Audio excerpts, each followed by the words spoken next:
किसी hard surface पे कोई चीज़ गिरता है तो जल्दी टूट जाता है, सॉफ्ट सरफेस पे गिरता है तो थोड़ा मुश्किल होता है टूटना। कारण क्या है? बढ़िया क्वेश्चन देखिए ज़रा यहाँ पे कि ग्लास बॉल जो है, शीशे का बॉल, उसको गिराया गया अगर कंक्रीट पे तो आसानी से टूट जाता है, लकड़ी पे गिराए तो थोड़ा सा मुश्किल से टूटेगा। बात बिल्कुल सही है। तो पहले तो स्टेटमेंट ये सही है। कारण की चर्चा हम लोग ज़रा खुद करें। ये देखिए, अगर लकड़ी है या कोई सॉफ्ट जगह है तो वो थोड़ा सा दब जाएगा जब टकराएगा। तो जब सामान गिर के उसके पास पहुंचा था तो उसका कुछ मोमेंटम था, ठीक, मान लीजिए एम भी मोमेंटम था और उसको रुक जाना है, मतलब चेंज इन मोमेंटम भी यही हो जाएगा क्योंकि एम भी माइनस जीरो करेंगे तो डेल्टा पी आएगा। मतलब ये मोमेंटम तो चेंज होना है, चाहे आप लकड़ी पे गिरे तब, चमड़े पे गिरे तब, दलदल में गिरे तब, या कंक्रीट हार्ड सरफेस पे गिरे तब, टाइल्स पे गिरे तब। ठीक है ना? इतना तो होना है।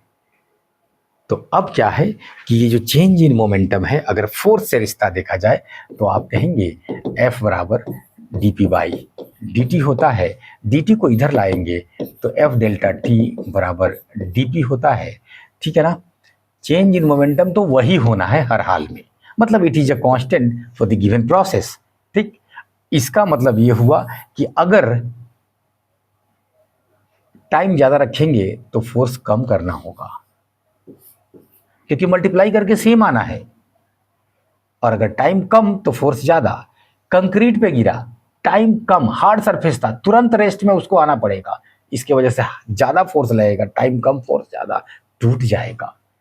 लकड़ी पे थोड़ा टाइम मिल जाएगा, टाइम ज्यादा तो फोर्स कम, नहीं टूटेगा।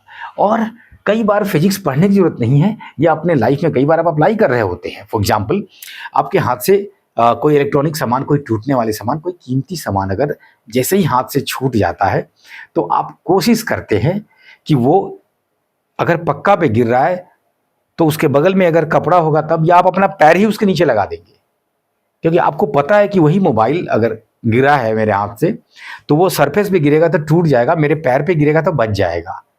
सिंपल यही फिजिक्स है।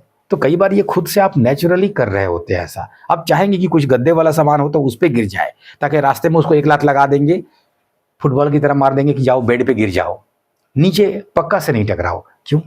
कारण यही है, ठीक, कि आप टाइम को डायलेट करना चाहते हैं। ठीक, और किताबों में जम के एग्जाम्पल किस बात के लिए दिया रहता है? क्रिकेट मैच का। इंडिया में क्रिकेट फेमस है।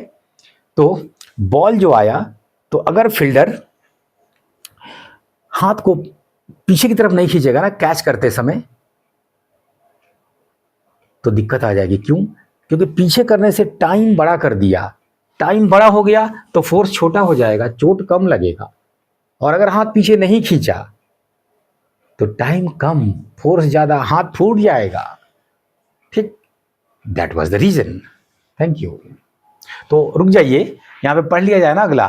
On concrete floor glass slab glass ball will take less time to come to rest. सही है, और एक्सप्लेनेशन भी है। ठीक है ना? True and reason is the correct explanation of assertion. Yes, correct.